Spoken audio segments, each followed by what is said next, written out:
Well, good afternoon, everybody. It's the Cryptid Huntress. I'm Jessica Jones. Thank you guys so much for being here today. We have a really awesome show lined up for everybody. We're going to be talking about some cryptids out of the Carolinas. And I'm going to be in South Carolina this weekend. I'm heading out there for the Myrtle Beast Bigfoot Festival, where I'm going to be speaking there. And I got in a little thread of a conversation. I saw Matthew Delph, the Badass Monster Hunter, yesterday had been writing about how he wanted to see mermaids this weekend in South Carolina. And it just so happened I was doing research on the, Cape Fear mermaids out of South Carolina, and gave him some facts on those mermaids in that thread, in that social media post yesterday. And I thought it was really funny. We're going to have a good time this weekend. I hope you guys will come join us at the Myrtle Beast Bigfoot Festival I think it's at the 4 Point Sheraton in Myrtle Beach. So y'all come see us. We got a great crowd, a lot of wonderful boots on the ground field researchers are going to be there speaking, and authors and vendors and all that, and Bigfoot radio talk and all that. Come see us. I'm speaking at around 1:30. So if you guys want to come see me, and just come see me at around 1:30. It's right after lunch. You'll find me at the podium. Okay. So, and I'll be running around for the majority of the time that thing is going all day as well. So, come see me. Of course, we do have a South Carolinian here in the studio with me today. I do have Dr. Dennis Carroll here, and he lives in South Carolina. And man, I sure wish I could see him. Maybe he'll show up at that conference this weekend. Who knows? It would be nice to get to hang out with Dr. Dennis Carroll. I think he may know a little something about these lake and river mermaids out of North Carolina. And I'm pretty sure that if they're in North Carolina, they're probably in South Carolina. For people who are not familiar with the layout of the United States of America, which I think most people are. Okay, most people here are that are watching. But South Carolina and North Carolina do sit on the southeastern seaboard of the United States on the coast. And so maybe just maybe there have been some mermaids that have made their way up the rivers, okay, to go wash their beautiful hair. All right. Well, let's see. We had a fantastic show on Monday. If you guys missed that, please go back and give that a watch. And I've got some great shows lined up for you guys coming up tomorrow night and on Saturday. We're going to have a wonderful show. I know I'm going to be out in South Carolina. I'm going to have a brand new show for you guys on Saturday night. So don't miss it. It's going to be amazing. Okay, well, if y'all would like to follow along with all my shows and everything, please go over to my website, thecryptidhuntress.com. There's an archive of my shows.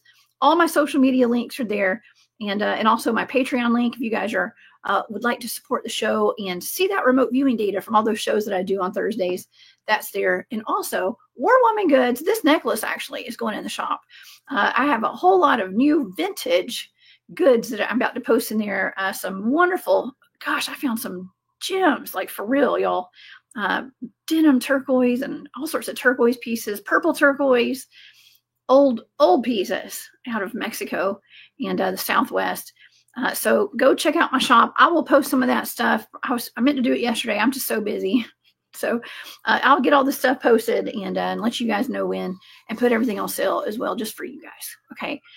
So thank you guys so much for all your support. It means the world to me. Okay, well, here is a poster before we start the show of where I'm going to be this weekend. Please go to, I believe it's myrtlebeastbigfoot.com for more information. And we're going to have Matthew Delph, Mike Familon, David Pardue will be there. Harley Owens and George Lunsford and Robert Effler, all the guys from North Carolina Investigates with Tim Dill as well. And Dr. Stamey, of course. We're all going to be there for that. Okay. Well, let's get to our show because I want to talk about mermaids. Okay. I've been hearing about these mermaids out of North Carolina for quite a while. Somewhere I feel like I heard they were called mud mermaids or river mermaids. And doing some more research on them, they are actually known as the Cape Fear mermaids. And we're going to make some connections today. I did a show last week with my friend Bryce of Esoteric Atlanta. We talked about the haunted and cursed Lake Lanier. Well, there is a similar lake that is man-made up in North Carolina. It's called Lake Norman. And that is where they have a cryptid that is much like the Loch Ness Monster in that man-made lake. There's actually entire cities and communities underneath this gigantic lake, just like Lake Lanier. And also there is a connection also with these mermaids and man-made lakes, and where they dammed the rivers up, it actually cut off the access to the mermaids. So they don't go, that may be why they're not up in Cape Fear anymore. Okay. So let me read you a little bit about what we're talking about today. The rich history of the Carolinas in the Southeast U.S. includes many stories of strange creatures that date back for centuries. Deep in the forests of North Carolina, two rivers converge to form the mouth of Cape Fear, where Revolutionary War soldiers told tales of seeing beautiful mermaids sitting on the sandbar, playing and splashing in the water, and even combing their hair in the moonlight. Mermaids were seen there several times throughout the war, and some believe they swam there to wash the salt water from their beautiful hair. A tavern set close by, and most of the eyewitnesses were patrons of this tavern. The tavern was destroyed around the 19th century by floods, and around that same time as when the mermaids quit coming up there. The disappearance of these mermaids also coincides with the building of the first series of dams and locks along the course of the Cape Fear, which certainly blocked off the path of the mermaids up from the sea. Today, we're going to be talking about the Cape Fear mermaids, the Normie. That's one of my favorite words with Barry, the normies. There is something called Normie, which is the Lake Norman monster up there. And of course, there's plenty of other cryptids. I do have Dr. Dennis Carroll here, who has a ton of experience in the paranormal, the supernatural, the occult, cryptids, UFOs, demonology, you name it. He is a South Carolinian as well. So we're going to get into this conversation, take a deep dive down the mermaid rabbit hole today. Please help me welcome to the show, Dr. Dennis Carroll. Good afternoon. I just finished lunch. I had a mermaid salad sandwich. So maybe I'll live forever now. You never know. Oh my God. A mermaid poke bowl is what you probably had. That's terrible. You and those elites. I tell you, y'all like the taste of mermaid, huh? Well, that's code. Actually, that's code word for a tuna salad sandwich, but we won't get into that. Oh, anyway. Mermaid of the sea. Oh, I get it. The chicken of the sea, kind of, right? I'll tell you what, though. Here's what I love about them. I love mermaids. Okay, that's one of my favorite subjects. And here's what has fascinated me for so many, many years. It goes so far back into history and mythology. It's so fascinating. And the interesting thing about, and we'll have to talk about that today, I've had a lot of people, and I'm going to clear up something right quick before we get into this. A lot of people ask me, so, are they sirens and mermaids are the same thing? No, they're not. Okay, they're two different things here altogether. The sirens are described as being half bird, half woman. And they sing like birds. In other words, they kind of sing, and that's their voice, that's their weapon, by the way.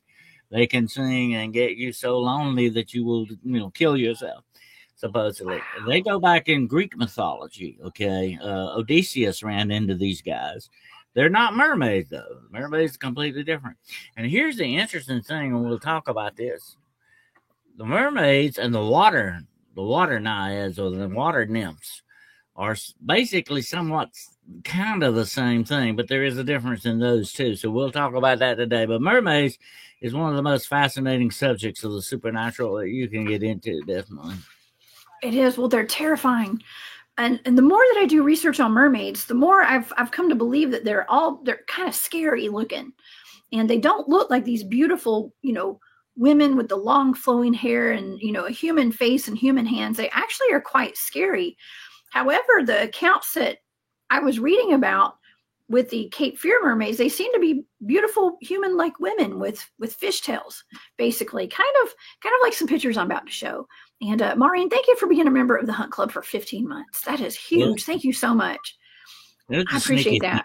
Mermaids, Jessica. Okay, they have the glamour too. Like we've talked about vampires and other supernatural creatures having a glamour, and they don't really. That's your Disney prototype for mermaid. Okay, that's what Disney thinks they look like, but they don't really supposedly look like that at all. But they can form an illusion to get you to believe that that's what they look like, supposedly. So they have the glamour, that magic glamour. And mermaids are classified by some people as being fairies, actually, fairy spirit type things. And here's the dark side of the mermaid. Okay. And you know me, I'm always looking at the dark side of these things.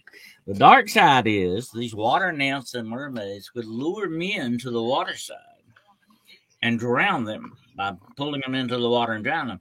And what you see of the woman above water, she looks very beautiful, very glamorous looking. But what you see below the water, what you don't see below the water, is the fact that she has, part fish and sometimes in legend, part snake. Okay. Ew. Under that water. So what you're seeing is a monster that's giving you the illusion of something else.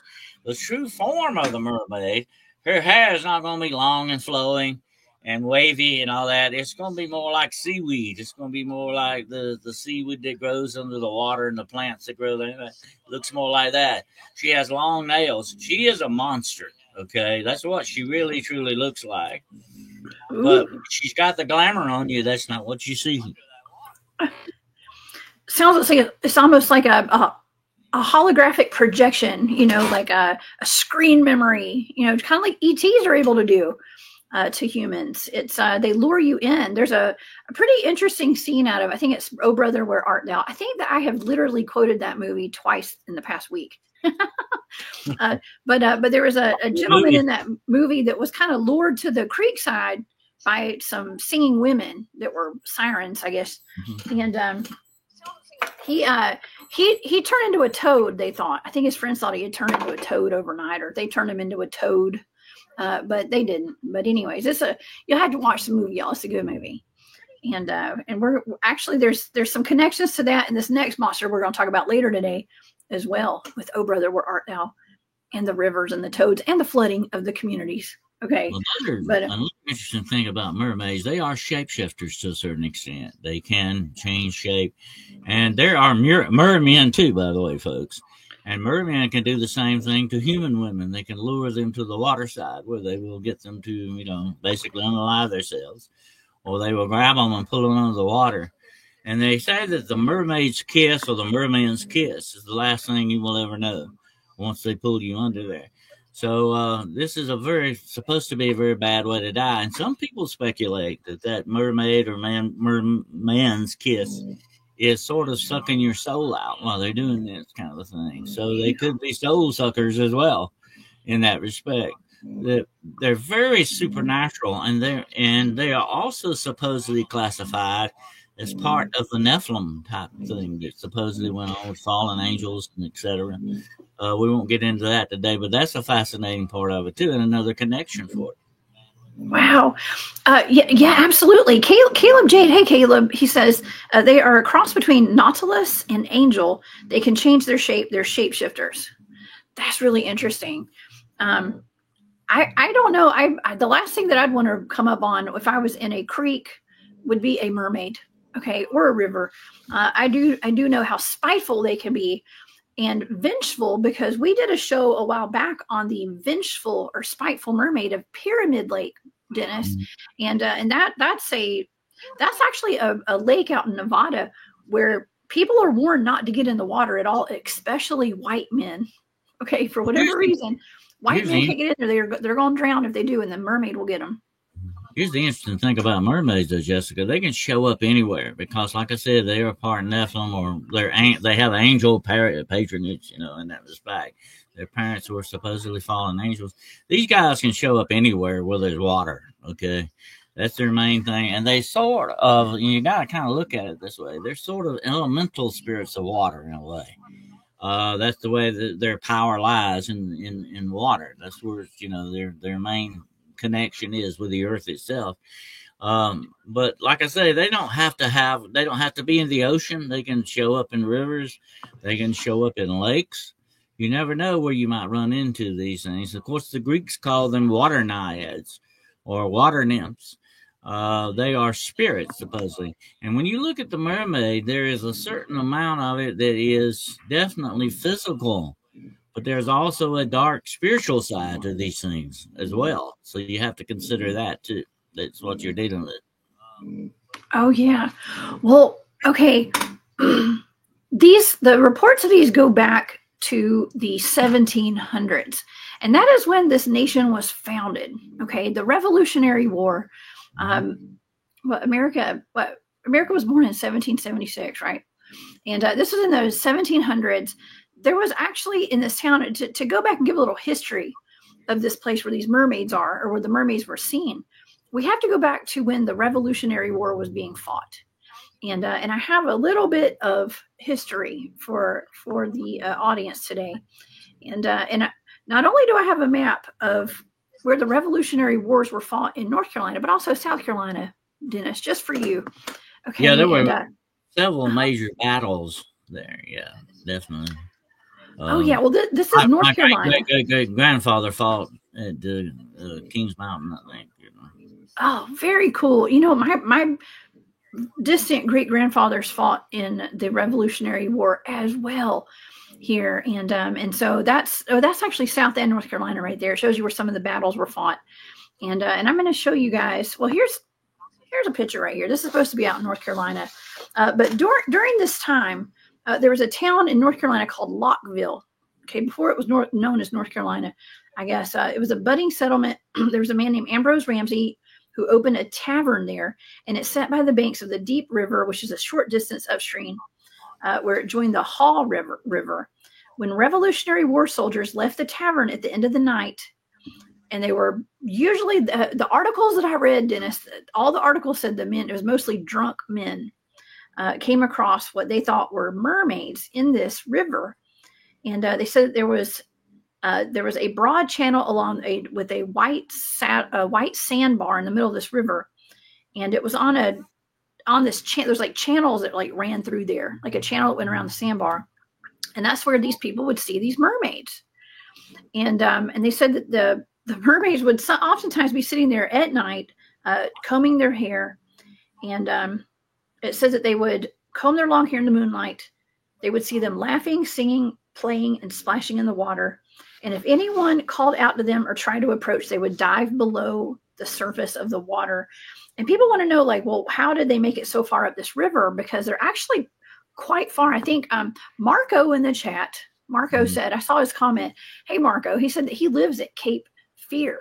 Okay, I think it's called, let's see, what is it called? The Cape Fear. I can't remember. I don't have the thing pulled up. A lot of these rivers and tributaries were definitely connected to the sea, and to some of the swamp and marshlands and all that ran down through there as well. And here's another factor we need to look at too, Jessica. When you were a pirate back in the old days, a buccaneer or freebooter as they call them, when you retired, if you lived long enough to retire, you usually retired to where the rivers were. There was a lot of trade along these rivers. They were like highways back in the day. And a lot of these old pirates would have definitely brought, the knowledge of mermaids with them when they retired to these riversides and these taverns and all these other places that they supposedly lived in. Some of them, even who had money, would build houses along these rivers and stuff in the Carolinas. Oh, man, I would like to build a house on a river, or go buy a house on the river. The Cape Fear Basin, that was the word I was looking for, the basin. And you guys could see the Cape Fear Basin on that map. It connects to that's the Atlantic Ocean right there, on the southeastern coast of the United States. and they say the mermaids would go up the river right there, and some of the theories as to why they were up there is, well, because they wanted to get out of the ocean, swim upriver into the fresh water so that they could get the salt out of their hair. But I don't know why that would be necessary, because they live in the salt water. Should be used to it. But well, I think it might say supposedly if you get salt in your hair, it kind of irritates you a little bit. So supposedly, I guess that was what they were doing, trying to clean their hair. Supposedly, I think it's safe to say too. We need to note one thing here. A lot of mermaid sightings back in the old days were actually sea otters. Okay. And sea otters, a lot of we kind of figured that out. I'm not saying all of them, but a lot of them were supposedly sea otters. Now, sea otters lie on their back and they nurse their young. They are mammals. They have breasts and they nurse their young and they lay on their back. So if you were a very lonely sailor who'd been out to sea for a long time, that might possibly look like a female to you. Definitely. Especially if you're drunk. A female otter, I guess. But, you can see where some of this stuff might have got started that way, definitely.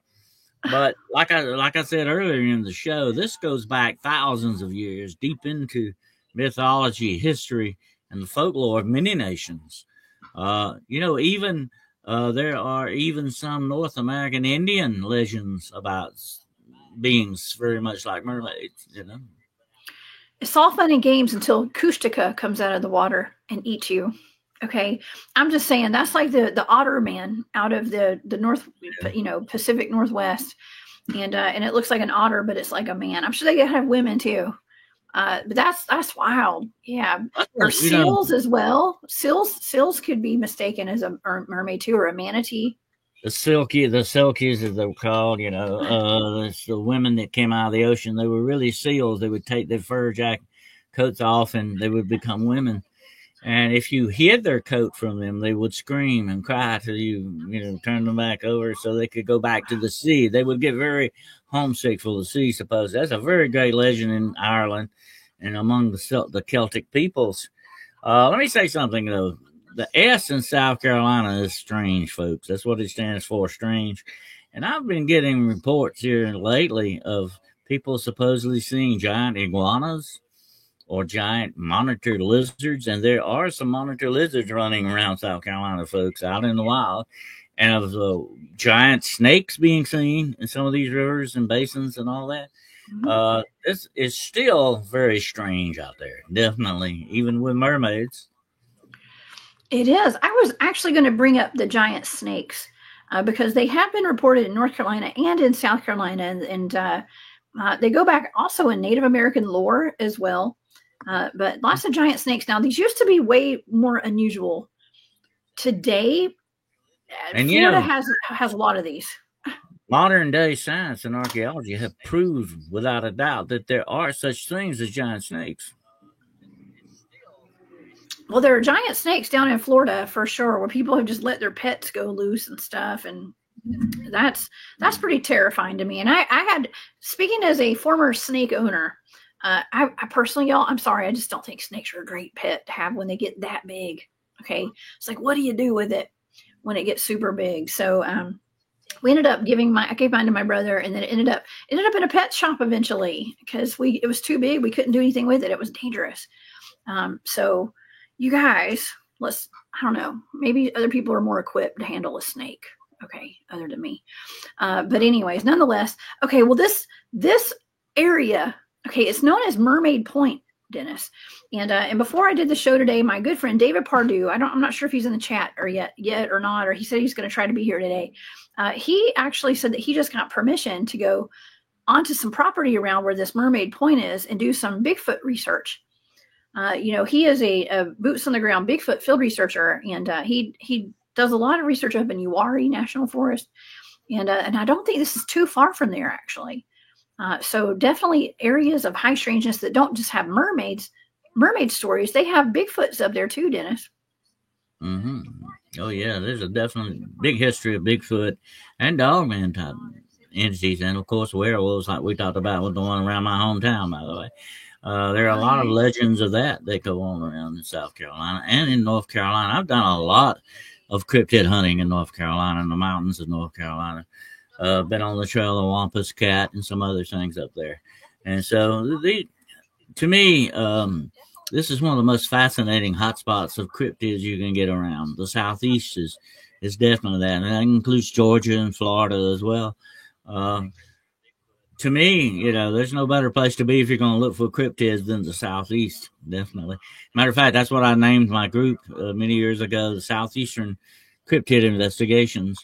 The Southeast is a hotbed for a lot of this stuff, and that includes the lizard man as well, definitely.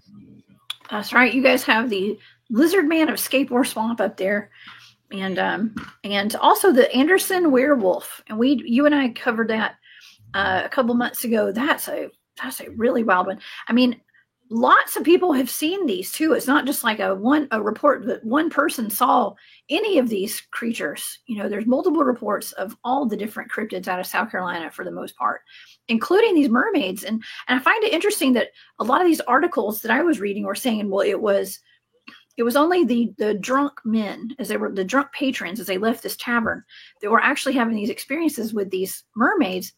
But you were telling me something a little different before the show started, because you have a little more intel on that.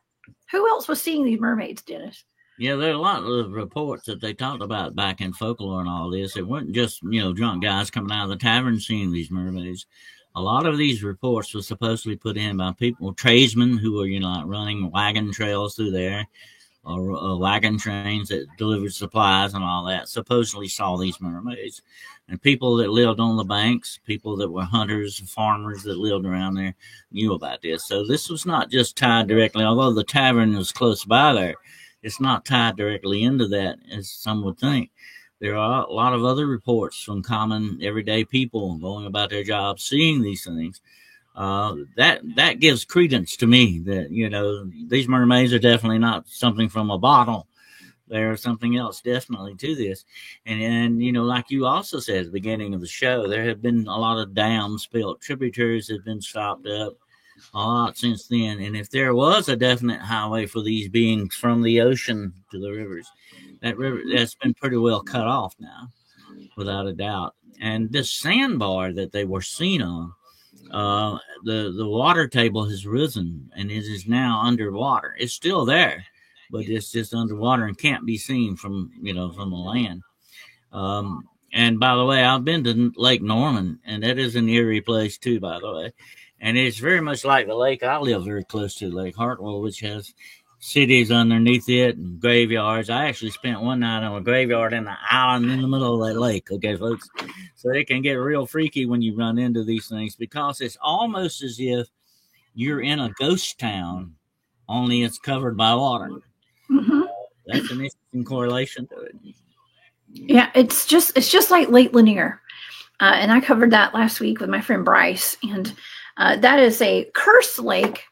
And I would assume that there could be curses put on this land as well, where that lake is at Lake Norman as well, just because of all of the communities, all the homes, all the farms, the livelihoods of so many humans in those communities were completely wiped out. And that is just a tragedy. People have no idea. I mean, some people don't. A lot of people do, but some people have no idea the amount of emotion that's underneath that water right there. And just people were mad, and a lot of people probably lost their lives over it too, I bet. It's almost as if a memory of mankind remains in that place. Mm-hmm. And that's the feeling you get from ghost towns. I've been to several ghost towns above water, by the way. And you get that feeling that, it's still alive, spiritually speaking, after humanity has gone. And I'm sure the ones underwater feel the same way as well. Definitely. But here's another thing we got to understand. Water is a great conductor for spiritual stuff. It is sort of, like copper is for electricity. It's a great, conductor of the spiritual aspects of this world and this universe. Water is one of the main ingredients of that. Even the Bible talks about, the waters of life, the rivers of life and all that. The rivers are life. If you look at the great settlements back in time, the cities and all that, where most of them built along waterways, not just because of travel, But you had to have drinking water. You had to have water to use to wash your clothes, your dishes, and all that. So water is very essential. You know, we take it for granted nowadays, but those people didn't, because water was harder to get back then than it is now, definitely. Mm-hmm. Yes. And so, like Bryce and I were discussing on last week, a lot of lands, a lot of rivers were dammed up to create these man-made lakes, to flood out these communities. And when that water was dammed up, it stopped the currency. It stopped the flow of energy. It stopped the flow of water too. So there's also that. And she was actually saying that she has she can feel the energy being off when she goes to a man-made lake, because it's something that's not natural. And I think that may be why there's partly why there is more supernatural activity there as well. I mean, who knows what it is? I don't know. Other than I think that some of these lands are cursed, and I think that there are strange things in there. We were even talking about a gigantic catfish in Lake Lanier that's the size of a Volkswagen, and they have the same exact kind of catfish in Lake Norman, according to some of the eyewitnesses there. As well, but they say that is probably why the mermaids were not seen again. Okay, after the area flooded, and it flooded in the 19th century. Yeah, I remember too, Jessica, that a lot of these lands were cursed by the American natives, you know, for reasons and purposes, and we call it a curse. They didn't look upon it in some ways like a curse. They would put guardian spirits on the land, because some of this land was very sacred to them. And they didn't want anybody disrespecting that land. And that includes lakes, too. It wasn't just dry land. That includes lakes as well. So you've got the definite probability of a cursed lake coming from, you know, the Native American perspective on this. And when they curse a land or a lake or whatever the situation is, usually you call forth a spirit guardian for that area. That's what it does. It holds that area. It keeps it under guardianship, or as you might say, it's a warden. That's another name, not just for a prison. A warden can be a guard over a certain area, and that's what these are, cursed wardens that are put in place. These cursed wards. You may run into that, definitely, if you go to these places, and especially if you disrespect these places, and you might run into a problem, definitely. Yes, and you know, and maybe that's another reason that places like Lake Lanier and Lake Norman might be haunted or cursed, you know, because so many people are, you know, being like full of debauchery out there. Everybody's, you know, not everybody, but there's a lot of just having a good time out there and drinking and loud music and parties and cocktail coves and all that kind of stuff. And they may take that as a disrespect. And maybe it's disrespectful to dam up the water. Be considered disrespect, absolutely, by those people that are doing that. And it's not just what they're doing, it's how they're treating the land or the lake itself that ties into that. You know, it's the physical aspects of it. And if you stir one of these guardians up, and even sometimes Bigfoot and Dogman are considered to be some types of these guardians that are put there by these Native American curses. They did that with a lot of land, because they said, you know, this is our sacred land. We're going to fix it so that even if you desecrate it, you're going to pay a price for it. Mm-hmm. Oh yeah, and that's, I mean, I didn't even think about that being a reason why the mermaids could be, you know, places like those rivers as well. They could have been summoned there in a curse or a blessing, and so we got to add that to the list too.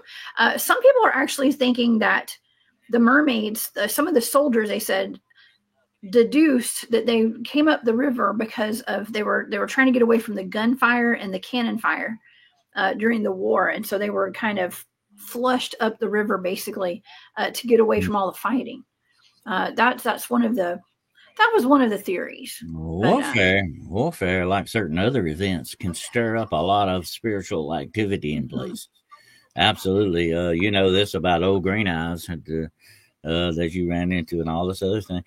You can really stir things up spiritually. When there's I've even noticed this happen during eclipses, like eclipses of the sun or the moon. Mm-hmm. Anything that's out of the ordinary seems to disturb the spiritual aspects of this universe. Oh yeah. Oh yeah. Barry says, Barry's in the chat. What's up, Barry? He says aquatic ape hypothesis. Yes, for sure. And I like the comment that Angie left. What's up, Angie? Angie's a South Carolinian too, by the way. And she said that they dammed up the truth. They dammed up the truth, not just the water, but the truth. And I can appreciate that comment because that's true. One good way to look at it, definitely. And you know, yes. A lot of times we overlook the fact that a lot of this stuff was suppressed for a reason, you know. Not only because it didn't agree with their outlook, but they were just plain out scared of this stuff and didn't want to talk about it. You know, we don't talk about that. We don't look at that. And you hear about these rules of the Appalachian rules that you hear about. You know, if you see something, try not to pay attention to it, you know, because it brings it and gives it life, so to speak. It opens and gives it an invitation into your life. The more attention you pay to something, the more it is. And these people believe that very much, Jessica. And that's why they suppressed it to a lot, because it scared them. That's right. Well, you know, we've had a lot of historical cover-ups, and you know, they put all these what we're told are fictional mythological creatures into books like our fairy tales, into stories like fairy tales. So where we were taught, we were trained as youngsters that this is all fake and they're all just make-believe and all in your imagination.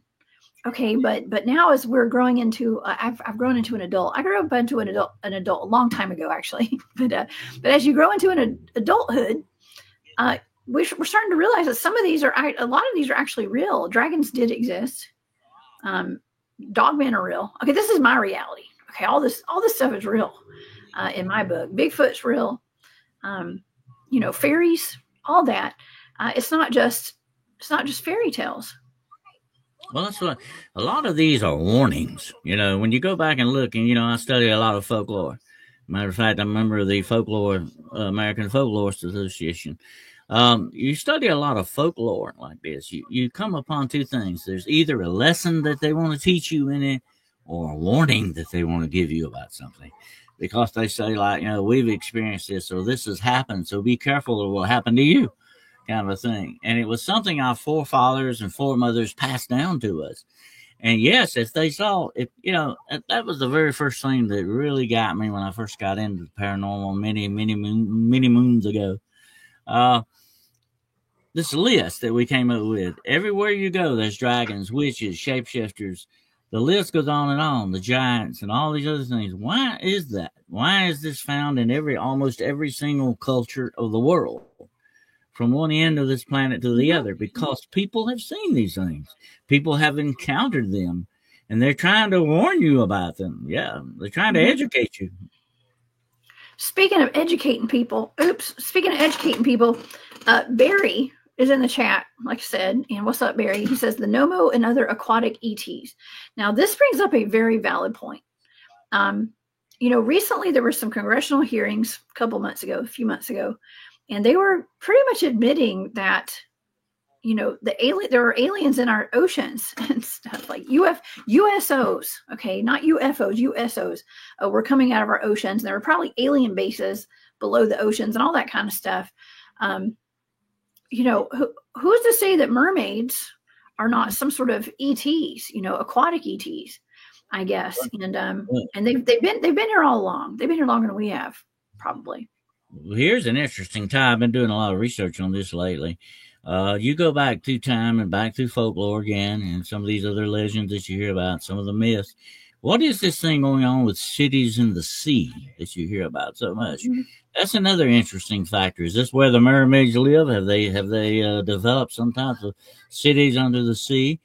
Could they have also developed some type of aerial, you know, vehicles of some sort? You got to wonder about that. And you find this is another thing in many different cultures, from like India to Alaska. I mean, all over the world, you hear about these cities under the sea. Where did this get started and why? You know, that's very interesting too. It is. Caleb says when they would show up, we would be enemies or friends, depending upon how they approached, always from the lakes into rivers and creeks. Lakes can be portals. Oh, yeah. Lakes can be portals. That kind of brings up the idea of like the Lake Ness Monster. too, or the Loch Ness Monster. Did I say the lake? The Loch Ness Monster. The Lake Ness. We're going to talk about a Lake Ness Monster in a minute. But Loch means lake. Okay, right? But that's in Scotland, and I've always kind of assumed that the Loch Ness Monster was, I believe it's real. Okay, but I just assumed it maybe came through a portal or something. Maybe there's an underwater portal there. That's what I thought, Dennis. What do you think? There are different types of portals, Jessica. We got to consider that. And I think there may be portals in water. Like I said, it's a great spiritual conductor. Think about it.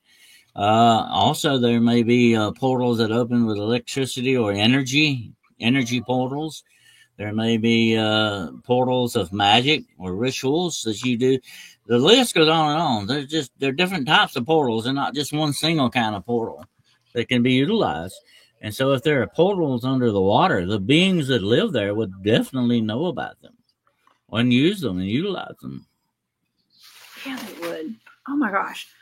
Well, nonetheless, I think it's really cool that there have been, I mean, just to hear about mermaids being in a lake or a river is terrifying. It's almost like I've been hearing a lot about sharks being found in rivers now, Dennis. Sharks swimming upriver. I mean, how terrifying is that? To me, that's scary. Thinking about tiger sharks or any kind of shark being in a river. But nonetheless, hearing about mermaids, they say that they have not been spotted in centuries. Okay, since this time, no one has seen any mermaids, not in that area. Now, I don't know. It could be mermaid sightings today out there, but I couldn't find any reference to any other sightings other than these back in the 1700s, the late 1700s. And they said that when they dammed it up, maybe it was in the 1800s, because they said that they quit being seen definitely when they dammed that river up back in the early 1900s. So, Long Island Bigfoot's in the chat, and he took a report last year of a lake mermaid up in New York. Mm-hmm. So, but definitely if people knew about these lakes being connected to the ocean, other things knew about them as well. And they were like highways, definitely trails or whatever name you want to give them, for transit.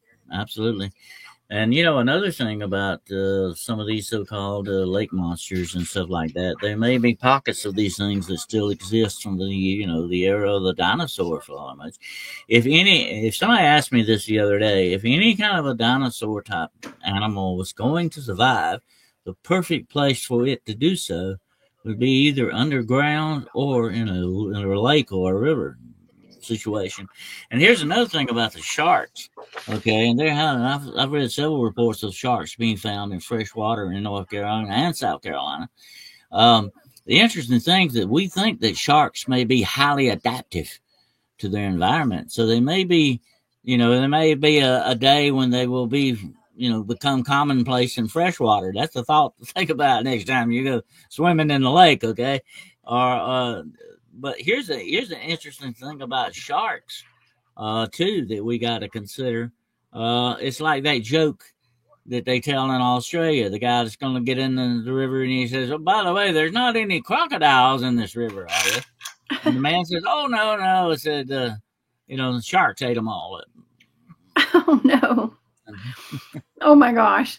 Oh, Maureen, thank you so much for that super sticker. She says, the Lake Ness Monster. Yes, we have a new name. The Lake Ness Monster says, give the show a like and subscribe. Thank you, Maureen and Gus. I appreciate y'all so much. I'm always making up words. Okay, it's a new cryptid, the Lake Ness. As long as we communicate, we'll use our own words we need to. Absolutely. Exactly. Oh, man. That's hilarious. But hey, let's, I guess, I wanted to show a picture of that too, it's called Mermaid Point. And like I said, David Pardue, who I'm going to hang out with this weekend at the Bigfoot Festival at Myrtle Beast, he said that he just got permission to go and do some boots on the ground field research in that area, over in North Carolina, actually. And here's that map again. If you guys want to see where Cape Fear is, it's the Cape Fear Basin is where these mermaids were spotted back during the Revolutionary War era. Okay. And so that was well before our times, at least this lifetime, y'all. And so that's where it's at. And here is a picture of the actual lake right here, this area where the mermaids were spotted. is right here. They do call it Mermaid Point to this day. It's where two rivers converge, and there was a sandbar at one time right there, and that's where the mermaids. Whenever somebody would whistle at them or call them out, or do those cat calls like men do to beautiful women, they would jump in the water and swim off, and I guess they'd splash their tail out there and all that kind of stuff. So, somebody asked in the chat about this, and it's kind of interesting to look at. Supposedly, according to those in the know, mermaids are sort of the offspring of Nephilim, or the Nephilim thing, and the fallen angel type things, and they were deep into hybridization of things. Supposedly, these are the hybrids that were left behind from this kind of a union, and so they weren't just supposedly interested in mating with human women. They were, screwing up all of creation, and that includes the animal kingdom, and that includes the ocean, and that is the cradle of life. By the way, the ocean is where all life began on this planet. So they definitely would look deep into hybridization of things in the ocean, and that may be exactly where supposedly the mermaids originated at. There is another thought that these mermaids are human women that were cursed by mating with fallen angels, and therefore became mermaids. It depends on what your outlook is on this, but anyway, it's very fascinating stuff. Absolutely, it is. And I apologize, everyone. I know I don't really want to go swimming in a lake anymore either. Okay, I know you watch my shows.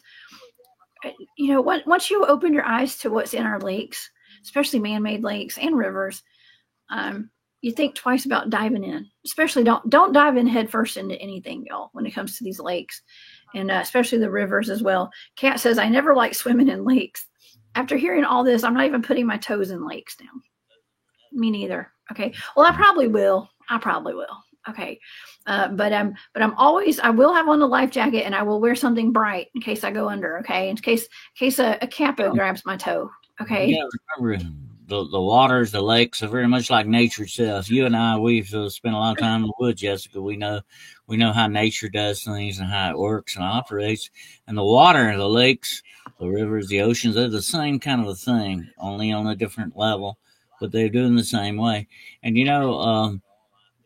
even the water can preserve things. They have actually found canoes that were a couple of thousand years old, and water is still preserved by these things. So water can be a preservative too, in many aspects. It's interesting to look at too. So water is a very vital thing for all this stuff. And like I said, I think it has a very deep spiritual connection for things. And it doesn't surprise me that some of these things don't show up in lakes and stuff like that. I've looked for several lake monsters in my time, and it is a fascinating subject when you hear all these stories and legends that go back far beyond even white civilization into the days of the American Indians and all that. They tell about these things. So, it's not something that's just a Johnny come lately kind of thing here. This goes way back. I mean, thousands of years. I was watching a show. I don't know what I was watching. I don't even know. And sometimes I'll scroll through Instagram, and I follow some of these guys who, or maybe it's YouTube, I don't know.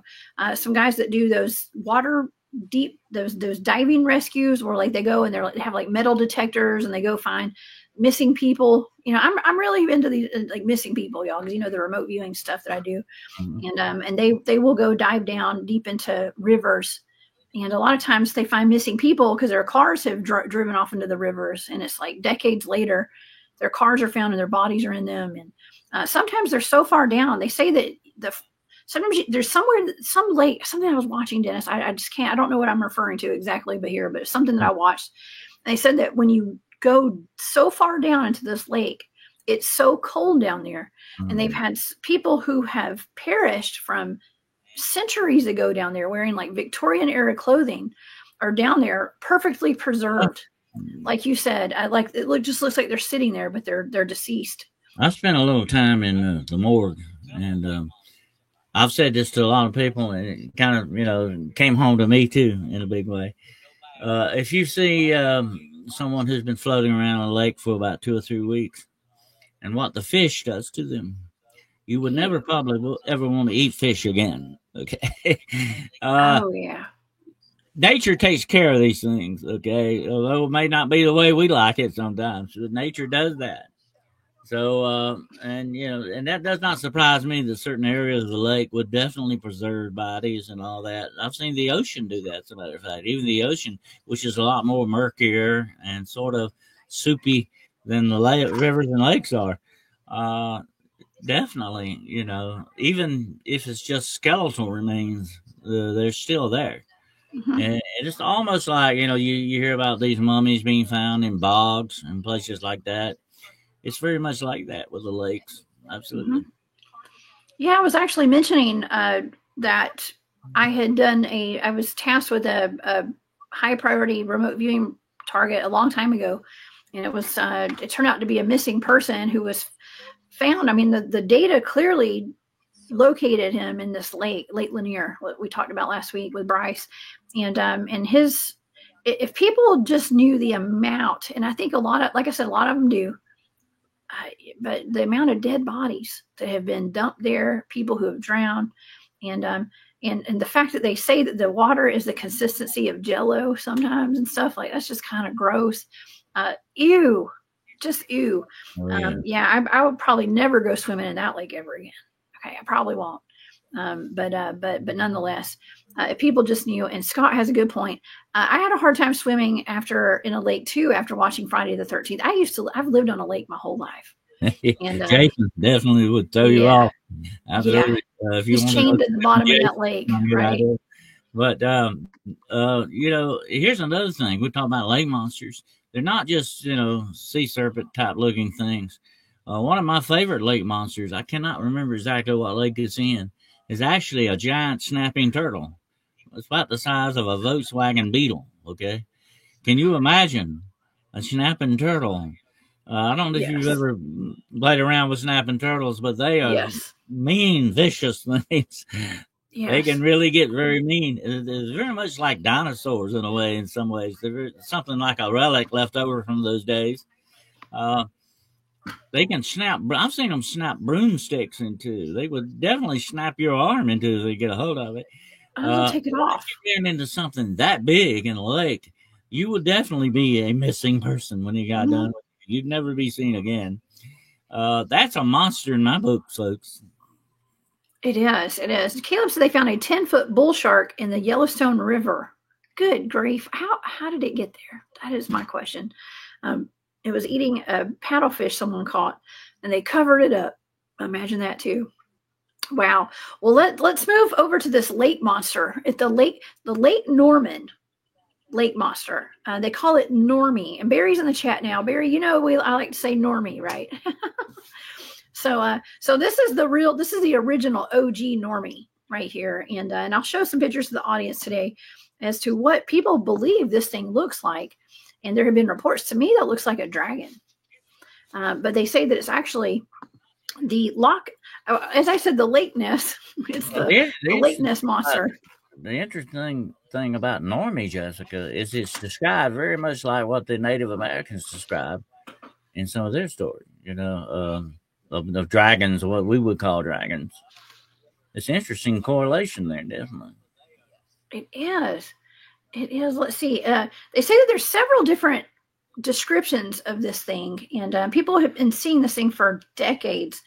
And sometimes they even have sightseeing cruises around the lake where you can go look for Normie. I mean, they've kind of embraced it. Okay, embrace the myth, the legend, the myth, and so there's different,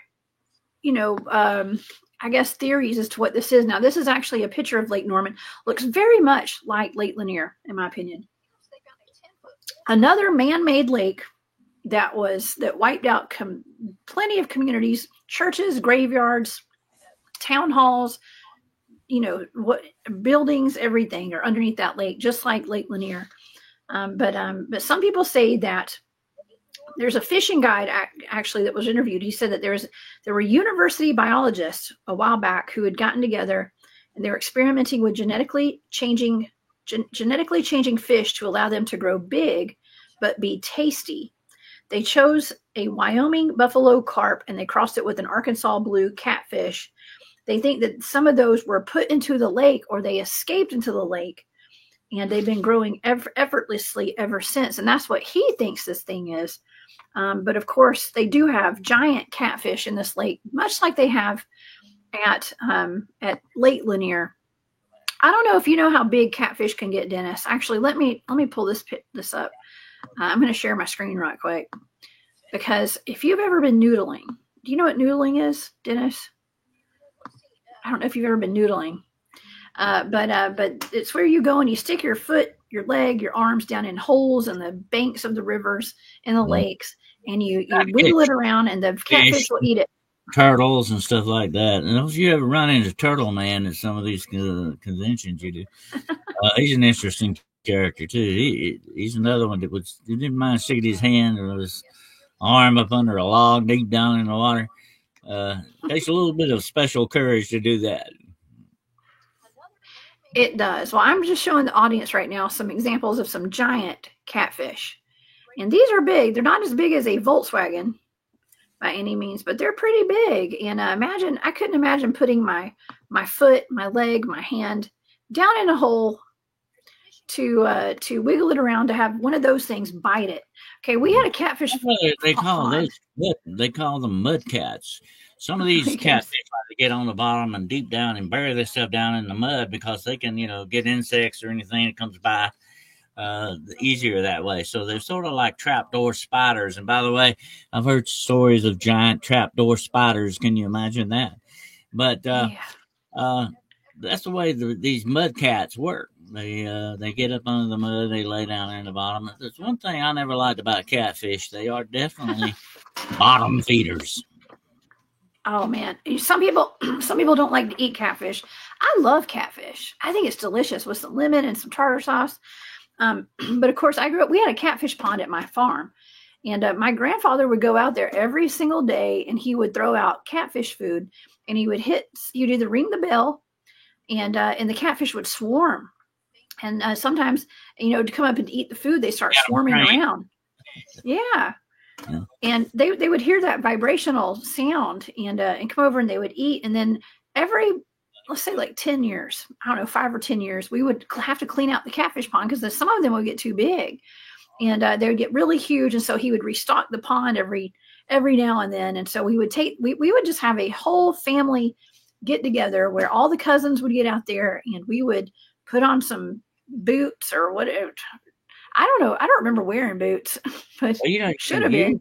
Jessica, you even have walking catfish in some parts of the world. Think about that a moment. They get out of one river and walk over to another. That's interesting too. And you have some very large catfish. I mean, sometimes there have been some caught well over 100 pounds. And even bigger than that. Supposedly some have been cited to be bigger than that. There's contention. You never know what you're going to run into when you walk into the water.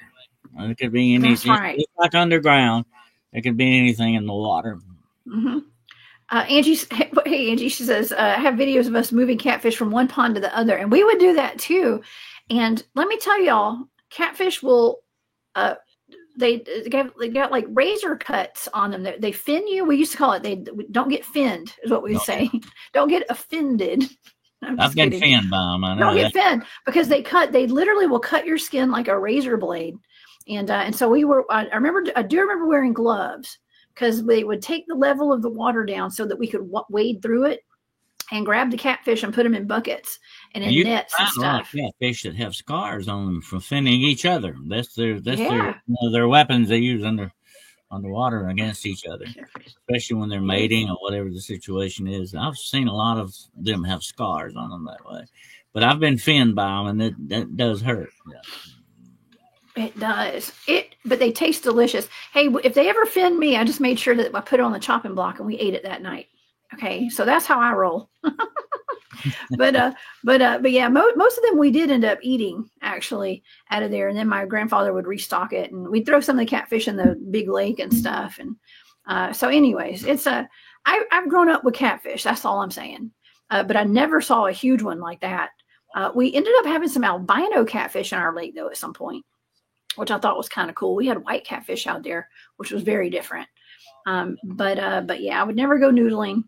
And in Lake Norman, okay, Normie is like very much like the Loch Ness monster, and like I said, the community has really embraced it, and they love their normie, I guess. But whatever this thing is, I have no idea. They say that let's see, there's other stuff that happened at Lake Norman too, though, because in 2013 a plane was discovered in the lake. A fire department dive team was doing practice drills when they noticed a submerged plane with their sonar equipment. It was about 90 feet below the surface, and it was not visible. And one family said it could be their plane because it had sunk in the lake, I guess. But there were human remains inside, and it was a woman who had been missing for 15 years. Another fisherman had just discovered a car underwater and tipped off law enforcement, and they released a robot into the water and confirmed there's a car down there. And yeah, I mean, a lot of there's sometimes when people go missing, their cars are actually in bodies of water, and a lot of times their bodies will be preserved pretty well down there in the water. Depends on how deep it is, like we said. But yeah, that's some of the saddest things to watch actually online are those dive teams that go down and find missing people. And there are a lot of missing persons cases connected to waterways, rivers, stuff like that. Not just drowning, but people that disappear off the riverbanks and stuff. Supposedly not going in the river. And there's a lot of correlation between Bigfoot sightings, dogman sightings, other cryptids around lakes and all that. It makes sense, you know. If I were going, I've often told a lot of Bigfoot hunters and stuff like that. If you're going to look for something, definitely be looking for something out there. You go to a body of water, whether it be a stream or whatever. Sooner or later, everything in those woods are going to come to that water. Yes, for sure, and so. Water is dangerous. Water is life, and water is death, too. Apparently, so we got to be careful with that. And so, I wanted to go down a list too. There's other lakes in North Carolina. Okay, it's not just where Normie is, and I don't know the most recent sighting that they've had of Normie. I couldn't find anywhere where they'd seen one had a sighting of it recently. But there are other lakes that have towns underneath them, just like Lake Lanier, just like Lake Norman, and they call them ghost towns. I guess you call them ghost towns now, but you can dive down there and go visit the ghost towns if you got your scuba gear, okay, and your diving equipment. But Jordan Lake Farms, they have railroad tracks and roads and stuff down there. So if there's a lake below there, no lakes with ghost towns. Okay, Falls Lake. They have farms and moonshine stills. You can go visit down there. There's Fontana Lake. There's a ghost town down there, and you can actually see it when the lake levels go down. You can actually see the buildings and stuff when there's a drought, of course. And also, this is one that was really interesting to me, Dennis, because I'm really interested in why they're covering historical sites up over these man-made lakes. Like Lake Norris has that ancient Egyptian temple that the Historical Society, the universities had all confirmed this is an ancient Egyptian temple under Lake Norris in Tennessee. And here we have... There may be the remnants of lost civilizations under some of these areas. Absolutely. Okay, well, look, get this. Okay, so that's in Tennessee. Well, this is in North Carolina. There's a place called Billow's Lake. They have the community of Egypt, North Carolina. Egypt, North Carolina. That kind of raises a red flag to me. A place called Egypt, where they've covered it up. Okay. Yeah, that makes you wonder, you know, if there's a definite connection. I've formulated a theory over the years that a lot of these areas, Jessica, what I call satellites of the original Atlantis. I think Atlantis wasn't just a city or an island nation. I think it may have been bigger than that, and it may have had different satellites, or I call them satellites, or settlements that were outlying settlements of Atlantis and Lemuria and places like that. If these civilizations were lost, I think they were a lot bigger than people realize on these continents, and they went to different places, and there was probably definitely a connection with Atlantis and ancient Egypt in that respect. So what you're looking at might not actually be Egyptian. It might be Atlantis. but it has that connection. Okay, it has that loop a lot of times to it. I think without a doubt there are certain areas left, like in the Grand Canyon, places like that you hear about. And I hear a lot about these places in South America that are definitely, I think, without a doubt, connected and tied to Atlantis. Mm-hmm. That's a great point. Absolutely. And so somebody had just left a comment that I pulled up on the screen, and it said, the history has basically been covered up. It's better just to cover it up so that the victors, whoever is written in our history books, are able to rewrite our history. And so that's exactly why. 100%. A lot of these things had to be covered up, and I think it's interesting how popular Tartaria is right now. A lot of history's been covered up. A lot of history's been changed for reasons too numerous to mention here today. But there's been a lot of stuff that going on for 1,000 years. History is what you make it, as somebody once said. But these people are making it into the thing that they want it to be. And that's here's the bad thing about that: they're covering up the truth. It's not just history; they're covering up the truth of these things. And whenever you try to keep truth away from people, that's never a good thing, no matter what your excuse is for doing it. Mm-hmm. Well, we're bringing it to the forefront. We're letting people know what's going on here. Also, I have two more lakes here too. Roanoke Rapids Lake in North Carolina. They have the town of Gaston underneath it, and Kerr Lake. There's a train crash from the early 1900s, and it is still underwater. There's a full train crash down there underneath that water. So if you guys are privy to any of these lakes, if you ever go to any of these, please be careful out there. Don't be diving in head first anywhere. And don't dive into any of these lakes. You got to get in, kind of gently get in slowly and sit on a float. Okay, please sit on a float. Okay, or at least wear a life jacket. And wear bright clothes so the dive team can find you if worse comes to worse, because we don't want you to get stuck out on any of these lakes. But I know it sounds so morbid. It sounds so morbid, but it's the truth. And so we got to be careful with our kids out there and all that kind of stuff too. But yeah, cursed lakes. I mean, we wonder why. I mean, I'm not saying that the reason there's so many boating accidents and so many drownings at a lot of these man-made lakes is because they're cursed. But it could be, right, Dennis?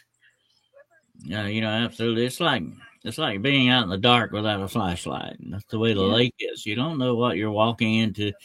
You don't know what you're walking over in some of these places, or swimming over, as the case may be.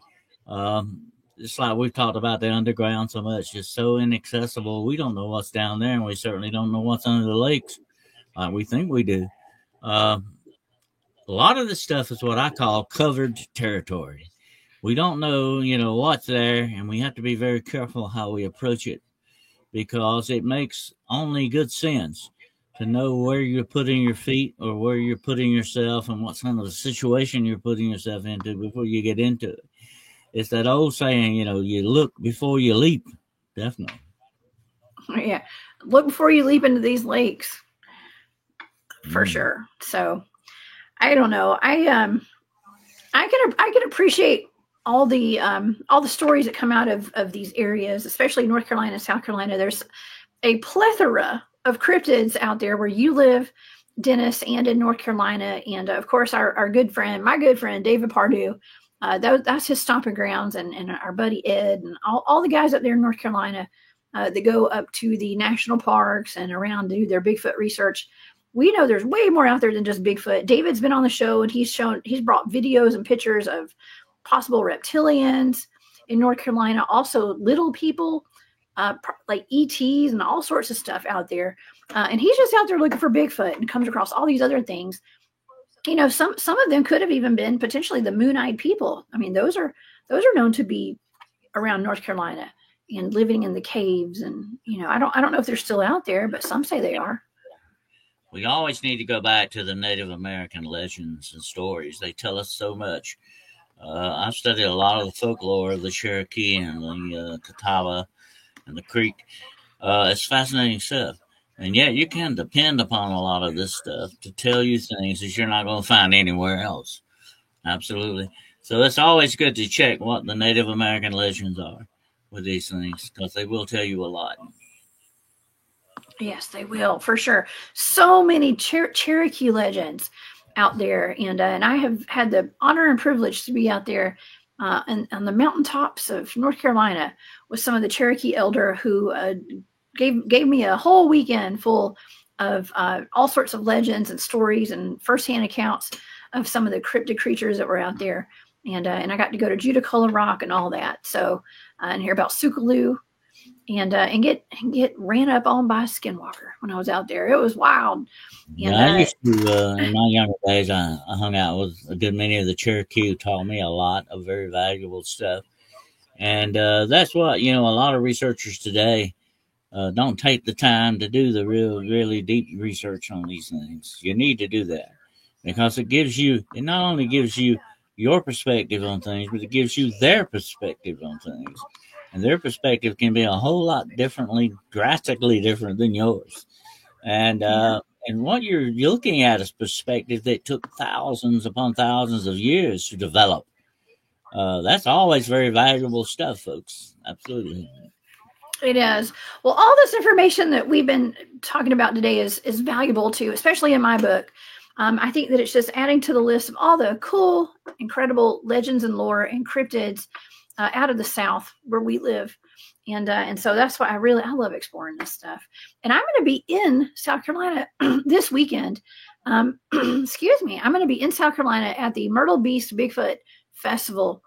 I'm going to try to be there Friday in time for the meet and greet, but I'm definitely going to be there all day on Saturday. My kids got school and stuff, you know what I mean? So I can't like leave super early on Friday. But anyways, I'm going to try to be there on Friday, but definitely come and see me, everybody out there. And we'll probably talk. I'll do a little talk on some of the South Carolinian cryptids and whatnot. And so Dennis, thank you so much for being here today with me. This has been so much fun. And you do bring the expertise when it comes to the cryptids out of South Carolina. And Skip, thank you so much for that super sticker too. I saw that. Thank you so much for your support. Well, thank you so much for having me. It's always a pleasure. This is a very fascinating subject, definitely. It is. Dennis, tell everybody about your channel and your Patreon and what you got going on tonight. I know you have a live show tonight. Okay, tonight I have a very special mystery guest coming on, Hunting the Shadows at 9 o'clock p.m. Eastern Standard Time. That's Hunting the Shadows YouTube podcast channel. And then Friday night I will have a Paranormal Point of View at 9 o'clock p.m. Eastern Standard Time. We'll do movie reviews and stuff like that from a paranormal perspective. And then Monday nights with my good friend Gerald Fountain, we will be doing The Road Less Traveled. We're going to be talking about mysteries of the moon. Monday night at 9 o'clock p.m. Eastern Standard Time. You can get in touch with me at DennisWCarroll.com. As I said, I have reactivated my cryptid group, which is now called Southeastern Cryptid Investigations. We have a Facebook up on that as well, if you would like to join in and follow some of the progress with that. Also, I am a paranormal consultant. If you have any kind of a problem or just want to tell me the story, and I've had some fascinating stories told me here recently. I'll have to tell you about some of those, Jessica, definitely. Anyway, one of them involves some dogmen being seen doing a ritual in the woods, but there's some wild stuff out there, folks. And so if you got any stories like that you want to tell me, be sure to contact me at DennisWCarroll.com. Oh my gosh, I want to hear about that. We got to talk about that one, Dennis. That sounds interesting. That'd be a first, actually. But I've heard of werewolves guarding ritual sites when there were rituals being done by people in the Brotherhood of Satan and all that kind of stuff. So I have heard about that before. So maybe they were werewolves or something. There's definitely a dark side to this stuff. Yeah. Absolutely. Oh yeah, there is. Well, everybody, thank you guys so much for being here today, and I want to thank everybody for the super stickers, and thank you, Larry Sharp, for being here. One of my favorite Alabama Bigfooters over here. What's up, Larry? He says, "Happy Wednesday, all." Thank you so much, Larry. I appreciate you so much. Thank you, and Skip, and Maureen, and thank you guys for the super stickers. And Maureen, thank you for being a member of the Hunt Club for 15 months today. It's it's our friend anniversary is what you call it. So thank you so much. And you guys, if you guys would like to join the Hunt Club as well, or either join my Patreon, that's all the information is on my website, and you can go to my YouTube channel and just click the join button on my YouTube page. And I do put exclusive content up there for those members. I just put a video up a couple days ago. So everybody, please be safe out there, and don't fear the unknown. Okay, just be aware. Okay, I know I'm saying that with like reservation today because I'm like, oh, I may be getting in the ocean this weekend actually. So I don't know. Is it safer to go in the ocean or the rivers or the lakes? I don't know. I think they're all about the same now with all these mermaids. So, but yeah, I'm going to be out on the beach with Matthew Delph calling in mermaids. Okay, that's what we're going to be doing. And I told Dennis, I told Matthew last night, he said that he wanted to call in, him and Mike Famelont and Harley were all kind of talking about how they wanted to call in mermaids this weekend at the conference on the beach. And I let Matthew know that they like drunk men. Okay, so we've been joking about that. He may go and have him a pina colada, calling a mermaid. But nonetheless, y'all come see us and hang out this weekend with us at Myrtle Beach. And Dennis, I can't wait to see you. I hope maybe you could show up at the conference. Well, who knows? Who knows? You live down the road. And everybody, please go over to Hunting the Shadows tonight and watch Dennis live on his show. And you guys have a great day. I'll be back tomorrow night at 8 p.m. with a remote viewing show, and I can't wait. It's going to be awesome. Okay, everybody, stay safe out there, and I'll see y'all next time. Thanks again, Dennis. Bye, y'all.